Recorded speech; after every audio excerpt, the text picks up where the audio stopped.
Alright, My Hero Season 7 opening and ending 2. Now I should have seen this coming after they took the week off last week. That should have been a big signal to me that perhaps a new opening and ending were coming. And I said this in my last video of the episode I just watched. There was a lot hidden in that first opening for Season 7. You know, there's a lot that I missed in the first watch through. A lot that you can't really understand until a few episodes in. But I'm really going to get into this one, especially the opening. I'll go into the ending as well. But I really want to see what I can take away from them and what kind of thought processes they can potentially lead me to. So I know nothing about this opening or ending. I don't even know who they're by. I skipped them last episode, so I'll do what I did last time. I'll watch it the whole way through and then I'll go back and really delve into it. So off the bat, oh, I like that. It's more setup for me. I have a lot of thoughts about Shigaraki and Deku. Now this is all for one, right? Yeah. My goat. I really like this song as well. Toga. They did this, I can't remember, in the ending as well. The young versions of everyone. Ah, this is good. The whole family. Spinner. The heteromorphs. More shoji, man. Okay, I think, oh, that was Mirio for sure, right? Twice? That's gotta be Toga then. Was that, Stain? Alright, they've lost me. There's so much going on. Who are we running to, Deku?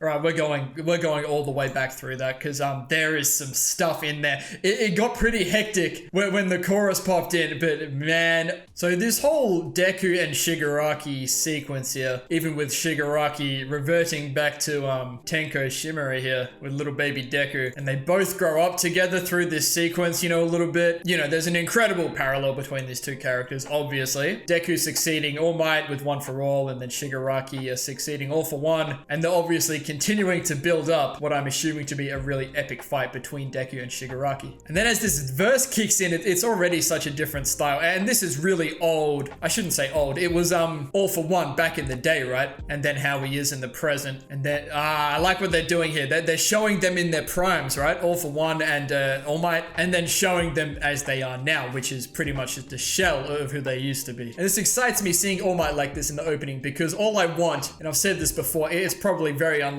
but all I want is All Might to have one more cameo, turn into the big buff form again, do one more epic thing. That's all I want. And then we go through this little sequence here, Toga and a little baby Toga there as well, and then Uraraka and little baby Uraraka. You know, these characters are quite closely tied together now, especially after the first part of this season. So I'm starting to look at this situation as I believe Deku is trying to, you know, reach out and save Shigaraki. Maybe Uraraka is trying to do the same for Toga. Maybe she doesn't know she's trying to do it yet, but maybe that's what we're working towards potentially. And then we have this whole Todoroki family sequence here. Endeavor and Toya, and then everyone else. Shoto doing his new crazy move thing. And I love how Shoto and Toya / Darby are the ones in color here, and the rest of the family are the ones in the background in black and white. So then Spinner and the heteromorphs, that's all pretty self-explanatory, I think. And Shoji, man, so he's obviously a heteromorph as well. And he was there in front of Spinner with, I keep forgetting his name, Anima, and I'm so sorry. Koda, is that his name, Koda? But Shoji was in the, I think it was the ending from last part of this season as well. And I'm assuming that this is his parents holding hands in the background because I just have nothing else to go on. But there's going to be a very significant Shoji moment, I think. Yeah, it is Mirio. Where is he, man? Get him involved. Easily one of my favorite characters, man. Get Lemillion in here. I had a theory that he might be with Eri or something, and they're waiting to pop up at a very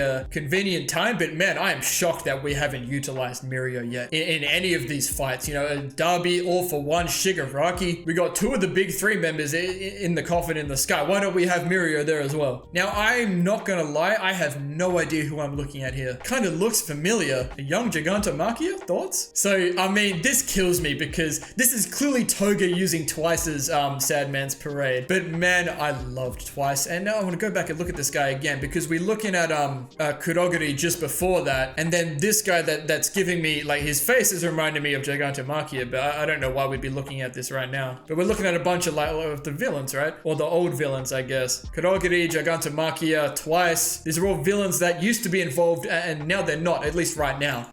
Bro, is this Stain? Yeah, this is Stain, man. I know that blade anyway. Yeah, this has got to be Stain. That excites me greatly. I don't think this is to do with Spinner. Because Spinner wears the mask because of Stain, right? Yeah, this has got to be Stain. This intrigues me so much, man. It's Tenko, like Shigaraki when he was younger, and all the hands, but he's growing out the hands, but they're like grabbing him like the hands would, you know, that he used to wear, that All For One told him were his family's hands. And I had a theory about they could have been anyone's hands, man, and just All For One told him that they were his family's. And now that there are so many here, I'm starting to think of, well, this would also hold true if they were his family's hands, if these were all people that he's killed, because he did kill his family. And just the way he looks here, man, like he looks so terrified, man. Like I'm fairly certain we're working towards some eventuality where in some way, shape or form, Deku saves Shigaraki, or saves Tenko from what's going to become of Shigaraki. And the next frame is Shigaraki himself, man. Dude, who am I looking at? Dude, who is this?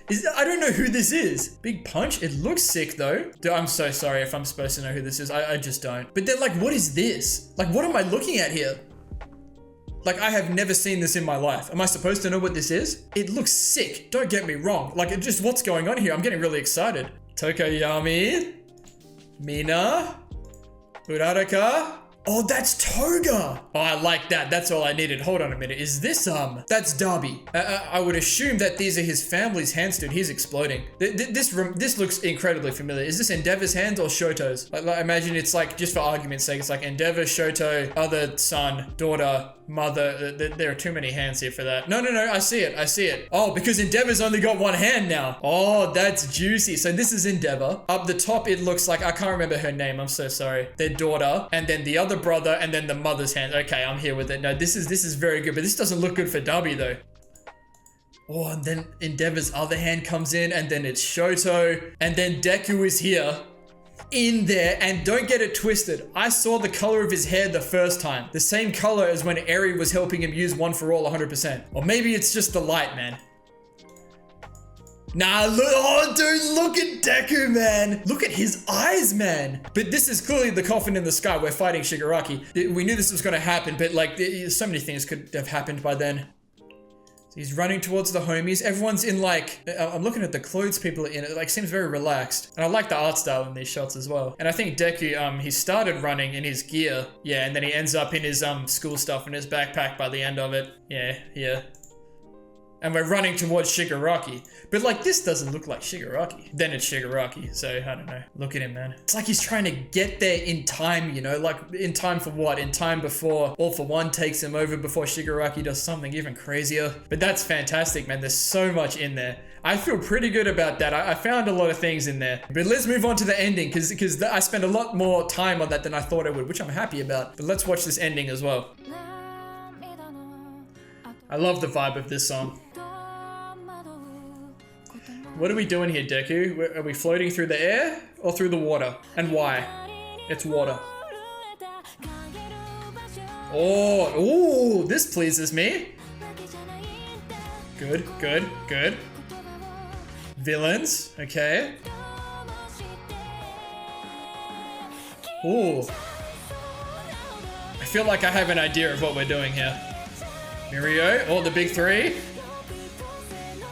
The teachers. Ooh, good. I'm so sorry for pausing in the middle of this. Is that's like Hagakure. Obviously, we've seen what she looks like now, but that took me off guard, seeing like a clear image of her like that. Oh no, I see what they're doing here. Okay, yep. Yeah, nice. I see what they've done there. Who?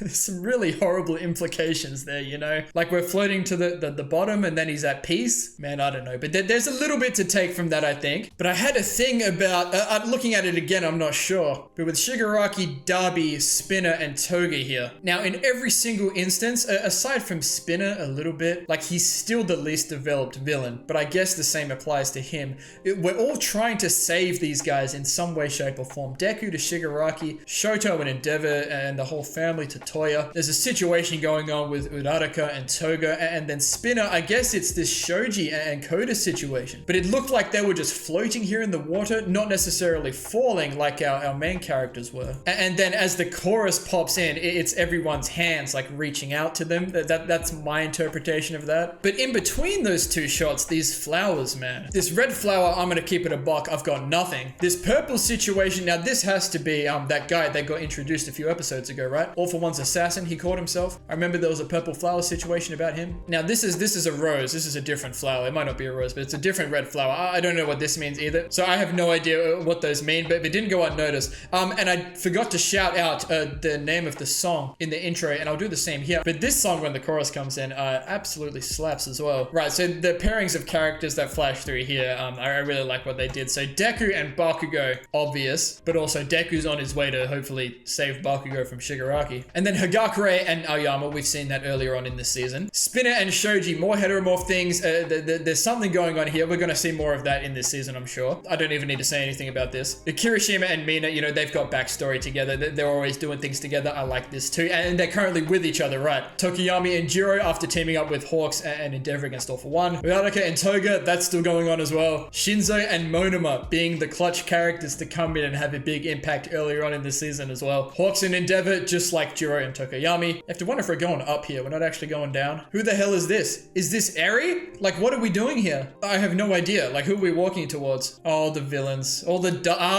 okay. It's freedom, right? This means freedom? That has to be it, right? The doves is freedom, man. I've seen Attack on Titan too many times. The bubbles were in the first opening this season. Okay, I feel really good about that now. And then Deku settles at the bottom. Now, I don't think it's Deku. It's got to be One for All, right? I'm pretty sure by the end of this, One for All and All for One will both be gone. So that is fantastic after actually going through all of that. I feel like I'm in a significantly better place about the show than I was before watching this. So I have here Curtain Call by Yuuri and Rokutosei. I might be completely butchering that by Zarame. The new opening and endings respectively. But those were both great. There was so much in there, man. It's really fun to delve into these openings and endings when they've really got stuff in there. And look, I imagine the show wants you to have a good idea of maybe what you think we're working towards here with the heroes and villains thing. But after that ending, man, I feel pretty good about where I think we're heading. But I think it's going to happen in just a way that I will never be able to predict, which is going to be really exciting, man. And even for Deku and One for All and all the other characters, man, it's just like how exactly we get there. Freeing the villains, like liberating them from their past. Maybe we deal with the hero and villain society in some way, shape or form. It's so interesting to think about, but I really like what they're doing here. They're really letting you know what they're trying to do, and they're reinforcing it, but they're not really giving away how we're going to get there. So thank you all so much for watching. If you enjoyed this video, please leave a like and subscribe to the channel if you want to see more. And as always, please continue to leave comments and feedback down below. You know, I always appreciate it. We'll see you all in the next episode of Season 7 for My Hero